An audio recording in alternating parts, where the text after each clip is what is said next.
The War Council chamber filled with a crackle of failing holographic projectors. Commander Kyle Harris slammed his fist on the metal table hard enough to dent it. Blood still stained his uniform from carrying Lieutenant Danny Morrison's body off the battlefield 3 hours ago. They vaporized an entire medical frigate, Kyle said. His voice cut through the room like shattered glass. 200 unarmed personnel. Danny was coordinating evacuation when they fired. Admiral Victoria Grant stood at the viewport, watching debris fields spin past Earth's defensive perimeter. The Zeltharian Empire had sent their ultimatum 6 days ago: surrender or face extinction. Humanity had laughed. Then the Empire demonstrated their particle cannons on Mars Colony 7. 15,000 dead in 4 seconds. The Zeltharians think we'll break, Victoria said. She turned from the window. Her eyes held something the alien species had never encountered before. Pure, calculated fury. They studied our history. They saw our wars. They think they understand violence. Kyle pulled up tactical displays. 40 Zeltharian dreadnoughts surrounded Earth's orbital space. Each one carried enough firepower to crack a continent. The Empire had conquered 73 worlds in 2 centuries. They had never lost a war Danny and I went through academy together, Kyle continued. His hands moved across controls with mechanical precision. He saved my life on Titan Station. He was going to propose to Lauren next month. I know. Victoria's jaw tightened. I approved his leave request. The doors hissed open. Captain Nina Cross entered, carrying data cores pulled from destroyed defense satellites. Her face was pale, but her hands were steady. Ma'am, we've analyzed their attack patterns, Nina said. She loaded the information into the main display. They're arrogant. They don't adjust tactics because nothing has ever challenged them. Victoria studied the data. The Zeltharians fought like predators toying with wounded prey. Overwhelming force. Minimal strategy. They had grown lazy across centuries of easy conquest. They killed Danny because they wanted to send a message, Kyle said. They wanted us afraid? Then they made their first mistake, Victoria replied. She activated the emergency military channel. Every remaining human vessel, station, and armed platform received her signal simultaneously. This is Admiral Grant to all commands. We're done defending. Prepare for full offensive deployment. Kyle looked up sharply. Ma'am, we're outnumbered 40-1 in capital ships. Victoria smiled without humor. They're studying the wrong part of human history. They looked at how we fight each other. They should have studied what happens when you unite us against a common enemy. She opened a second channel, this one broadcasting on all frequencies, including those monitored by the Zeltharian fleet. Attention, Zeltharian Command. You killed my friend first. Now we're coming for you. The Empire's response came within seconds. Mocking laughter translated through alien vocal synthesizers. Victoria cut the channel. Launch everything. The first human strike hit the Zeltharian flagship before their shields could fully activate. Captain Nina Cross piloted her interceptor through a debris field at speeds that would have killed most species. G-forces crushed against her chest, but the neural implant kept her conscious. She fired plasma torpedoes into the dreadnought's engine port and banked hard left as the explosion bloomed behind her. Direct hit on the Sovereign's blade, she reported. Her wingman, Lieutenant Marcus Webb, streaked past her canopy, close enough that their shields sparked against each other. They're scrambling fighters, Marcus called out. 70 inbound. Good, Nina replied. She armed her rotary cannons. Let them come close. The Zeltharians had never fought an enemy that welcomed close-quarters combat in space. Their doctrine relied on standoff ranges where their superior firepower created killing zones. Human pilots flew straight into those zones and punched through them. Admiral Victoria watched the tactical display from Earth's command center. Red icons representing Zeltharian vessels began shifting formation. They were trying to create distance, trying to use their numbers. "They're pulling back," Commander Kyle Harris said from the weapons station. He was coordinating firing solutions for Earth's orbital defense platforms. "They don't like the pressure." "Keep it on them," Victoria ordered. "Don't let them breathe."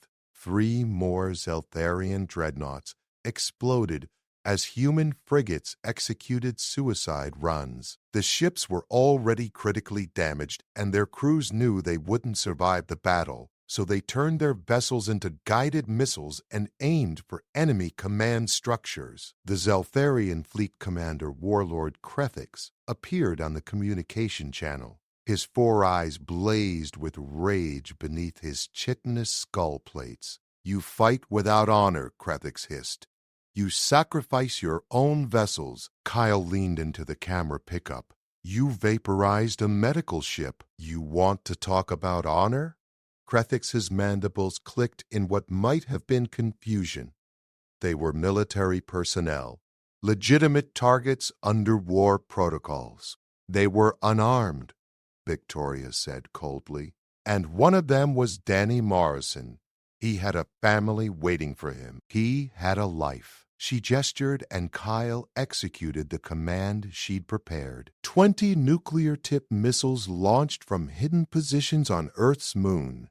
"You took that from him, so now we take everything from you." The missiles didn't aim for the dreadnoughts. They targeted the Zeltharian carrier groups hanging back behind the main battle line. The Empire had brought their troop transports expecting an easy occupation. Those transports had minimal armor. Krethix's eyes widened as his sensors detected the missile trajectory. "You would not dare."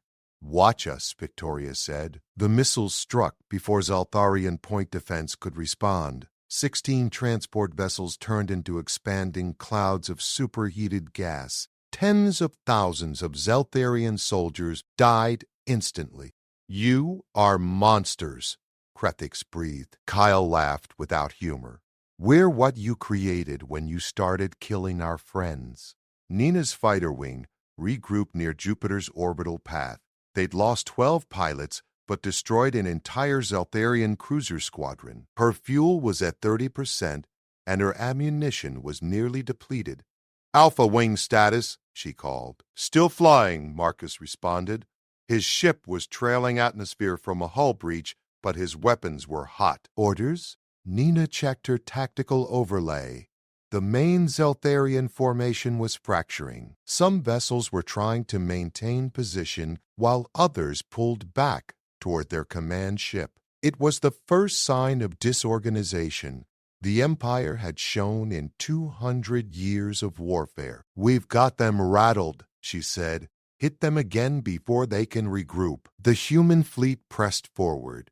Destroyers that should have retreated for repairs instead pushed deeper into enemy formations. Damaged vessels with dying crews rammed into Zeltharian shields at full burn.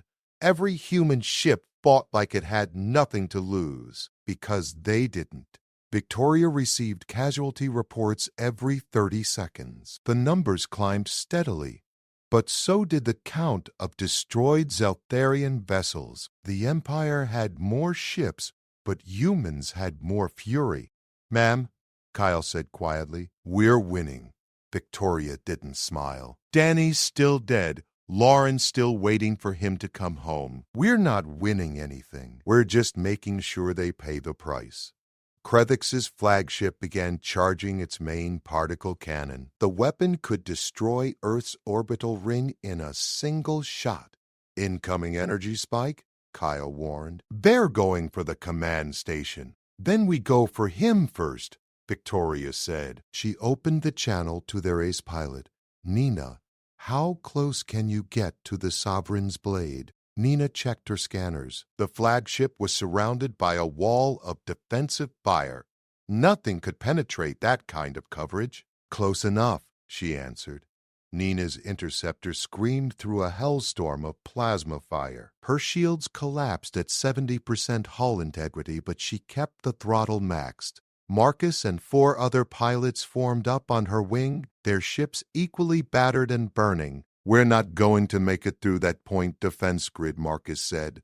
His voice was steady despite the impossible odds. "We don't need to make it through," Nina replied. She armed the last of her torpedoes and linked her targeting computer to the other fighters. "We just need to make a hole." She fired everything. 6 fighters launched the remaining ordnance simultaneously at a single point on the Sovereign's Blade's shields. The torpedoes impacted within microseconds of each other, and the overlapping explosions created a brief gap in the energy barrier. "Now!" Nina shouted. A human destroyer that had been drifting like debris suddenly ignited its engines. Captain Derek Stone had kept his ship powered down for the last 20 minutes, playing dead while Zeltharian scanners ignored him. Now his vessel lunged forward at emergency speed, straight through the gap Nina had created.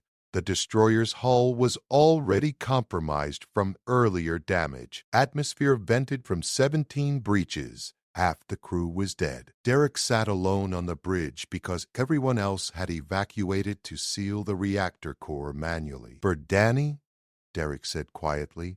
He locked the controls and set collision course. The Sovereign's Blade tried to turn. A vessel that massive couldn't maneuver quickly enough. Derek's destroyer punched into the flagship's command tower at relativistic speed. The kinetic impact released more energy than a tactical nuclear weapon. Warlord Krathix died without understanding what killed him. The Zeltharian fleet hesitated. For 3 crucial seconds, 40 dreadnoughts stopped firing as their command structure dissolved into chaos. Different captains tried to assume control. Conflicting orders flooded their communication networks. Admiral Victoria didn't hesitate. All vessels pressed the attack. Hit them while they're confused. Commander Kyle coordinated the assault from Earth's command center. His displays showed human ships were outnumbered 3-1 now. They'd lost half their fleet in the last hour. But the Zeltharians were breaking. "Enemy formation is fragmenting," Kyle reported. 17 vessels are trying to withdraw." "Don't let them," Victoria said.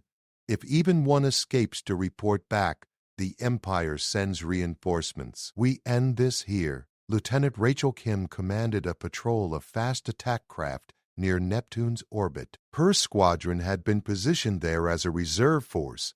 Now she received the order to intercept retreating Zeltharian ships. "All units with me," Rachel transmitted. "They're running. We chase." Her craft accelerated past safe operational limits. The Empire's dreadnoughts were faster than human capital ships, but human fighters could match their speed. Rachel's squadron spread out in a pursuit formation and opened fire on the fleeing vessels. One Zeltharian captain tried to surrender. He broadcast on all frequencies that his crew would lay down arms. "Negative." Victoria's voice came over the command channel. "No quarter." They started this when they fired on unarmed medical personnel. Rachel felt something cold settle in her chest, but she didn't question the order. She thought about the images from Mars Colony 7. 15,000 civilians vaporized. She thought about Lieutenant Danny Morrison bleeding out in Commander Harris's arms. Her missiles found their target. Back in Earth's orbital space, the main battle had become a brutal close-range brawl. Zeltharian dreadnoughts fought like cornered animals, but human crews fought like demons. Every ship that died took an enemy vessel with it. Nina pulled her damaged interceptor alongside a Zeltharian cruiser and matched its velocity. Her weapons were depleted, but she still had maneuvering thrusters. "Marcus, you seeing this?" she asked. "I see it," he confirmed. "That's insane even for you." "Yeah," Nina agreed. She fired her positioning jets and nudged her fighter into the cruiser's engine exhaust port. The port was designed to vent plasma. It wasn't designed to have a human interceptor wedged into it. Tell my sister I love her. She overloaded her reactor. The cruiser's entire engine section exploded. The vessel broke in half, and both sections tumbled into a Zeltharian ammunition ship. The secondary explosion took out 3 more enemy vessels caught in the blast radius. Marcus watched his wingman die and felt something break inside him. Then he armed his own self-destruct and looked for the next target. Victoria stood motionless in the command center as casualty reports flooded in. She'd known 70% of the dead personally, had approved their promotions, had attended their weddings, had held their children. "Ma'am," Kyle said softly, "the fleet is asking for permission to pull back and regroup." Victoria looked at the tactical display. 21 human vessels remained combat effective. The Zeltarian fleet was down to 23 ships, but they were larger and more heavily armed. "Denied," she said. "We push until they're gone or we are." Kyle nodded. He'd expected that answer, redirecting all reserve power to weapons. "We'll burn out the generators, but we'll burn bright." Victoria opened a fleet-wide channel. "All commands, this is Grant. They came to our home. They killed our people. They thought we'd surrender." Her voice carried across every human vessel still fighting. "Show them what happens when you wake up humanity. Show them what we do to empires that threaten Earth, for Danny, for Mars, for everyone we've lost. No mercy, no retreat, no surrender." The human fleet roared forward for a final push. The Zeltharian defense line shattered under the human assault. Ships that had conquered 73 worlds found themselves overwhelmed by an enemy that refused to follow any logical pattern of warfare. Human vessels executed maneuvers that should have killed their crews from acceleration stress alone. Lieutenant Rachel Kim's squadron caught the retreating Zeltharian ships near Neptune's outer moons. The enemy dreadnoughts were trying to reach jump distance where they could escape into faster-than-light travel. Rachel wouldn't let them. "Target their jump drives," she ordered.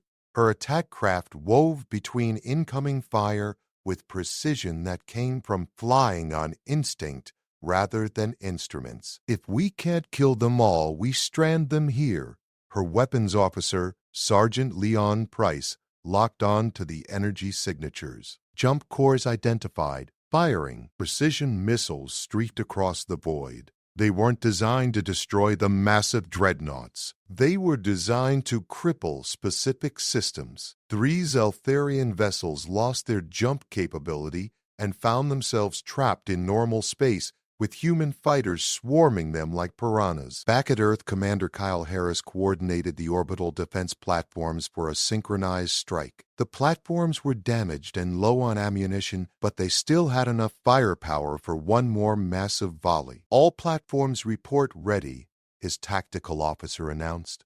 Kyle watched the enemy flagship's replacement, a dreadnought called the Empire's Fist, position itself for a final attack run on Earth's surface. The Zeltharian commander was going to bombard the planet directly. If humanity wouldn't surrender, the Empire would burn their homeworld to ash. "Fire everything," Kyle commanded.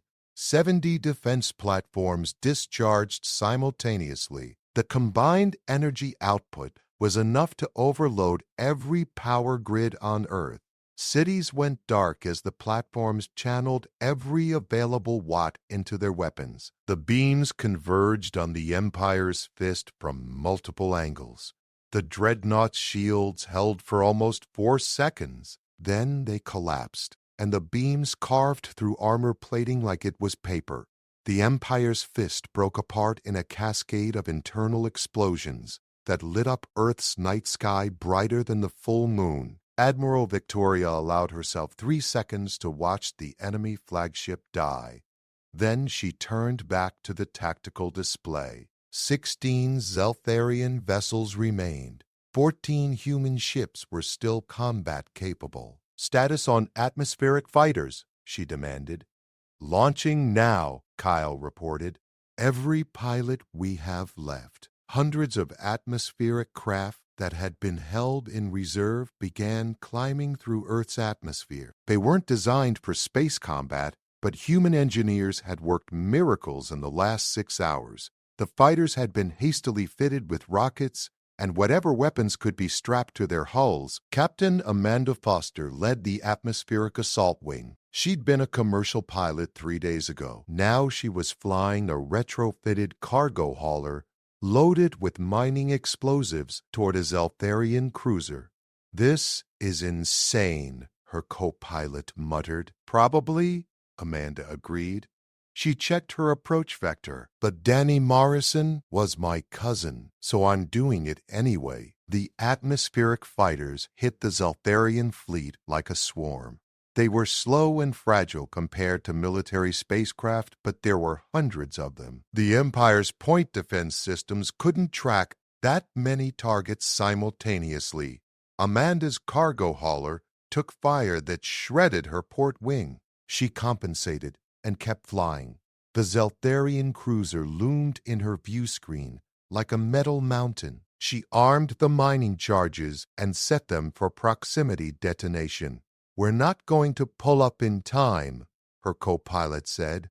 "I know," Amanda replied. She thought about family barbecues with Danny, about his terrible jokes, about the way he always helped anyone who needed it. "Tell my kids I love them." She rammed the cruiser at full throttle. The mining charges detonated on impact.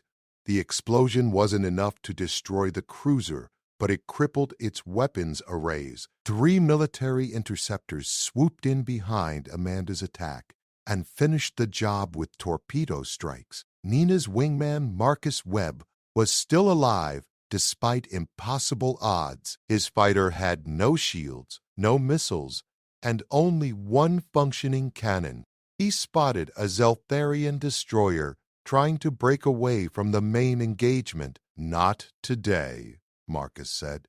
He pushed his failing engines to maximum and positioned himself in the destroyer's path. His single cannon couldn't penetrate the ship's armor, but he knew where the sensor arrays were located. Marcus fired continuously at the destroyer's detection grid. The Zeltharian ship went electronically blind just as it entered a debris field. Without sensors, the destroyer collided with wreckage from earlier battles. The impacts breached its hull in 7 places. Human frigates moved in for the kill. Lieutenant Rachel Kim's squadron had destroyed or disabled every retreating vessel. She turned her remaining craft back toward Earth to support the main battle. Her fuel was at 8% and her ammunition was depleted, but she could still ram if necessary. "Command, this is Kim," she transmitted. Pursuit group returning. "All enemy retreat attempts neutralized," Victoria's voice came back. "Well done, Lieutenant. We're down to final engagement. 11 enemy vessels left." Rachel checked her tactical feed. 11 human ships remained operational. The numbers were almost even now, but the Zeltharian vessels were still larger and more powerful. "Then we make it count," Rachel said. She led her squadron into the heart of the battle. Around Earth, thousands of humans were fighting with everything they had: damaged ships with dying crews, atmospheric fighters flown by civilian volunteers, orbital platforms running on backup power. Every human who could hold a weapon or fly a craft was in the fight. The Zeltharian Empire had never faced anything like it. They'd conquered 73 worlds through overwhelming force and tactical superiority, but they'd never fought an enemy that turned every disadvantage into a weapon, that used desperation as fuel, that got stronger the more they bled. Victoria opened one final transmission to the remaining Zeltharian commanders. "You killed our friend. You threatened our home. Now you're learning why humanity has survived every extinction event our planet ever threw at us. We don't quit. We don't break. We just get angry. The last phase of the battle began. The final 11 Zeltharian dreadnoughts formed a defensive sphere and concentrated their fire. They'd abandoned all pretense of conquest now. They were fighting for survival against an enemy they'd catastrophically underestimated. Commander Kyle Harris ran the numbers 3 times, hoping he'd made an error. Earth's orbital platforms were depleted. The remaining human ships were running on fumes and spite. 11 against 11, but the Zeltharians still had superior firepower. "We can't win a straight fight," he told Admiral Victoria. "Then we don't fight straight," she replied. Victoria pulled up a schematic of Earth's satellite network. Thousands of commercial and scientific satellites orbited the planet. None of them were weapons. "How fast can we reprogram civilian satellites?" Kyle understood immediately. 5 minutes if we don't worry about safety protocols. "Do it," Victoria ordered. "Turn everything into shrapnel." Across Earth's orbit, communication satellites, weather monitors, and navigation beacons received emergency override commands. Their positioning thrusters fired in sequences that sent them tumbling toward the Zeltharian formation. The Empire's sensors detected the incoming objects but dismissed them as non-threatening debris. They were right. Individual satellites weren't dangerous to dreadnoughts, but 1,200 satellites arriving simultaneously created a debris cloud that forced the Zeltharian formation to scatter or risk collision damage. The defensive sphere broke apart. "Now," Victoria said. The human fleet split into 3 groups and attacked from different vectors. They couldn't match Zeltharian firepower, but they could exploit the broken formation. Captain Sam Rodriguez led a strike group of 4 frigates straight through the gap. "Concentrate fire on the lead dreadnought," Sam ordered. His ship shuddered as enemy weapons tore into his hull. "Don't stop shooting until we're dead, or they are." The 4 frigates poured everything into a single target. The Zeltharian dreadnought's shields buckled under the sustained assault. When the shields failed, the human ships switched to armor-piercing rounds and railgun slugs. The dreadnought's hull split open and atmosphere vented into space, carrying Zeltharian crew with it. Sam's frigate took a direct hit that vaporized his engine section. The ship went dead in space, with power failing. "Abandon ship!" Sam ordered his crew. Then he manually aimed the frigate's nose at the next nearest dreadnought and locked the controls. The crew evacuated in escape pods while Sam stayed at the helm to ensure his dying ship hit its target. The frigate collided at orbital velocity. Both vessels exploded. 10 Zeltharian dreadnoughts remained. 7 human ships still fought. Lieutenant Rachel Kim's squadron had exhausted their ammunition, but they still had mass and velocity. She coordinated with the other atmospheric fighters that had survived this long. "We're projectiles now," Rachel transmitted to the civilian pilots. "Pick your targets and make them count." A former medical transport pilot named Gary Chen acknowledged he'd volunteered when his hospital ship was destroyed in the war's opening hours. Now he flew a stripped-down shuttle with empty weapon mounts. "I'm with you," Gary said. He selected a Zeltharian cruiser and angled toward it. "For the people we couldn't save." Gary's shuttle punched into the cruiser's bridge section. Rachel followed 3 seconds later, her fighter crippled but still moving. The combined impacts breached the command deck and killed everyone inside. The cruiser went dark and tumbled out of formation. 9 Zeltharian ships, 6 human vessels. Admiral Victoria watched her fleet die piece by piece. Every ship that fell took an enemy with it, but the math was simple and brutal. Even if they achieved perfect exchange ratios, the Zeltharians would outlast them. "Ma'am," Kyle said, "I have an idea, but you're going to hate it." Victoria looked at him. "Tell me." "The command station has engines," Kyle said. "Old ones built during construction for orbital positioning. They were never meant for combat maneuvering, but they work." Victoria understood. You want to turn the station into a missile. It's the largest object we have left, Kyle replied, and it's already heavily damaged. We evacuate remaining personnel and use it to take out multiple targets. We'd lose our command center, Victoria said. We're about to lose everything anyway, Kyle answered. At least this way we choose how we go down. Victoria looked around the command center. Her staff had fought brilliantly for hours. Now she was asking them to abandon their posts and throw the station itself into the enemy. How many dreadnoughts can we hit? She asked. Kyle ran calculations. If we time it right and they don't see it coming, we could disable 4, maybe 5 ships. The debris field alone would cripple their formation. Do it, Victoria ordered. All personnel to escape pods. We have 3 minutes. The evacuation alarm blared through the station. Personnel grabbed emergency gear and ran for the pods. Victoria and Kyle stayed at their stations until the last crew member was away. Command to all remaining ships, Victoria transmitted. The station is now a weapon. Clear the engagement zone and prepare to exploit the opening we create. The human vessels pulled back. The Zeltharians, sensing weakness, pressed forward to finish them. Victoria armed the station's self-destruct and overrode every safety system. She channeled all remaining power to the orbital engines and set a collision course.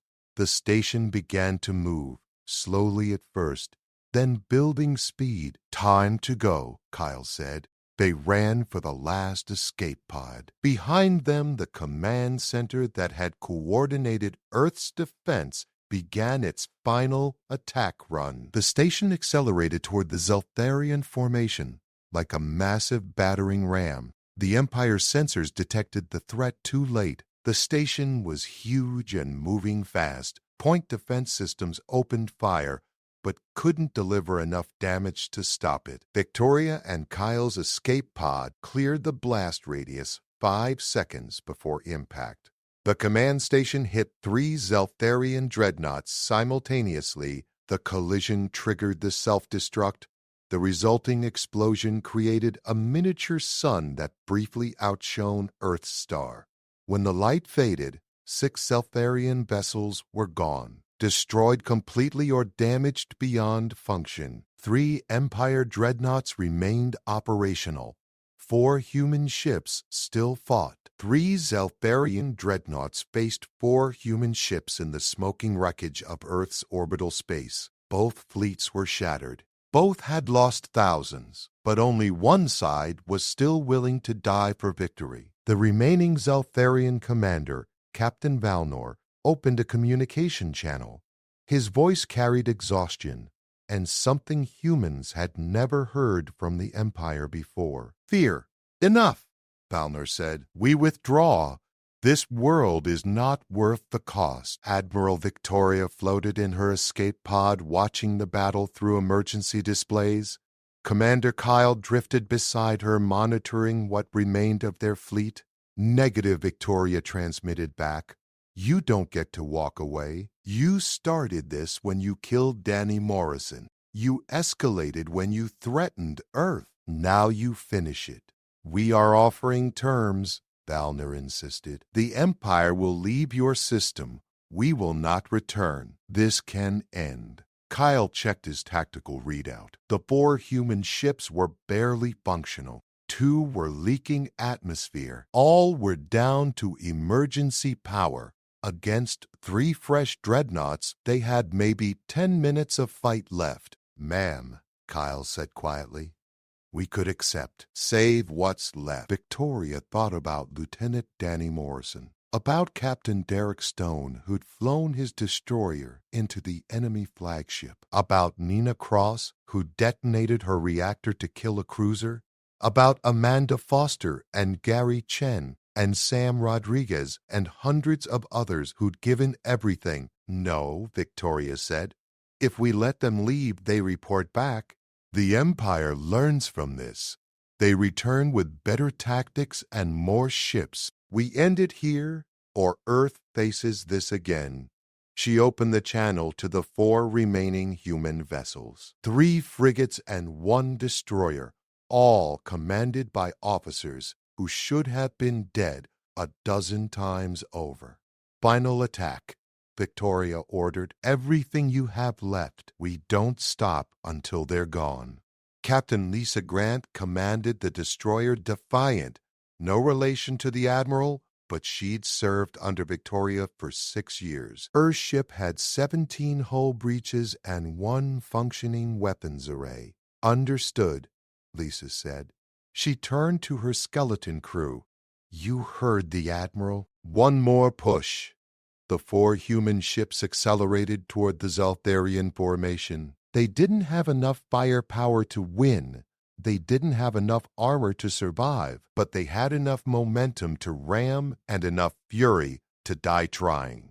Valnor watched the impossible happen. The humans were attacking. 4 crippled ships against 3 dreadnoughts, and they were attacking. "All vessels open fire," Valnor ordered. "Destroy them." The Zeltharian dreadnoughts unleashed everything. Particle beams carved through space. Plasma cannons lit up the void. Missiles streaked toward the human ships. 2 frigates died in the opening salvo. They exploded brilliantly, and their debris clouds scattered across the battlefield. But the other 2 ships kept coming. Lisa's destroyer took a direct hit that vaporized her forward section. She lost propulsion and weapons. Her ship tumbled out of control, trailing fire and bodies. "Compensate," Lisa shouted. She manually fired positioning thrusters to stabilize the spin. "We're not done." 1 frigate remained. Commander Jake Morrison, Danny's younger brother, had volunteered the moment he'd heard about his brother's death. Now he commanded the last human warship still capable of fighting. "For Danny," Jake said. He armed his final torpedo and aimed for the lead dreadnought's reactor. "For Earth, for everyone we lost." He fired. The torpedoes streaked across the gap. Zeltharian point defense destroyed it 300 meters from impact. But the explosion created a brief opening in their defensive screen. Lisa saw the opportunity. Her destroyer was dead in space, but she still had emergency maneuvering. She fired every thruster simultaneously and used the last of her ship's momentum to drift through the gap. "All hands abandon ship," Lisa transmitted. "This is it." Her crew evacuated. Lisa stayed at the helm and overrode the reactor safeties.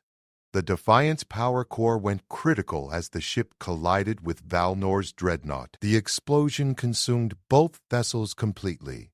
2 Zeltharian dreadnoughts remained. 1 human frigate still fought.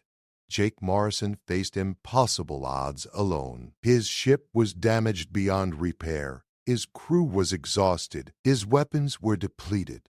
But he was Danny's brother, and he knew what his brother would do. "Command, this is Morrison," Jake transmitted to Victoria's escape pod. "I'm going to finish this." "Negative," Victoria said. "Jake, you've done enough. Save your crew." "With respect, ma'am, my crew already evacuated," Jake replied. "It's just me now, and I'm finishing what they started when they killed my brother." Jake pointed his frigate at the 2 remaining dreadnoughts and maxed his engines. The ship groaned under the acceleration, but it moved. He had no weapons, no shields, just mass and velocity and rage. The Zeltharians fired everything at him. Jake's ship came apart around him. Hull plating peeled away. Compartments exploded, but the core of the vessel kept moving forward. Jake died 3 seconds before impact. A particle beam punched through his bridge and vaporized him instantly. But his ship didn't stop. It crashed into the first dreadnought, and the kinetic energy tore both vessels apart. 1 Zeltharian dreadnought remained. No human ships still fought. Victoria watched from her escape pod as the last Empire vessel hung motionless in space. It was damaged but functional. It could bombard Earth. It could finish what the Empire started. The Zeltharian acting commander opened a channel. "It is over," he said simply. "We are leaving." The dreadnought's engines flared, and it began moving away from Earth. Not jumping too faster than light, just leaving at sublight speed, limping away from the battle it should have won easily. Kyle started to speak, but Victoria held up a hand. She watched the Zeltharian ship retreat, watched it clear Earth's orbital space, watched it move toward the outer system. "Let them go," Victoria said quietly. "Let them go back to the Empire and tell them what happened here. Tell them what humanity does when you threaten our home. Tell them what happens when you kill our friends." The dreadnought disappeared into the black. Victoria's escape pod drifted through debris fields containing the remains of both fleets. Around Earth, other pods floated, carrying survivors, hundreds of pods, maybe thousands, far too few compared to how many had fought. "Ma'am," Kyle said. "We won." Victoria looked at the casualty numbers scrolling across her emergency display. She thought about Danny Morrison and Nina Cross and Derek Stone and Amanda Foster and Lisa Grant and Jake Morrison and thousands of others who would never go home. "No," Victoria said. "We survived. That's different. But Earth remained free. And somewhere in the galaxy, the Zeltharian Empire would spread the word. There was a species near the Sol system, a species that didn't surrender, a species that got more dangerous the more you hurt them. Humanity had announced itself to the galaxy, not with peace, not with diplomacy, but with the clear message that some things were worth dying for, and Earth would always be one of them."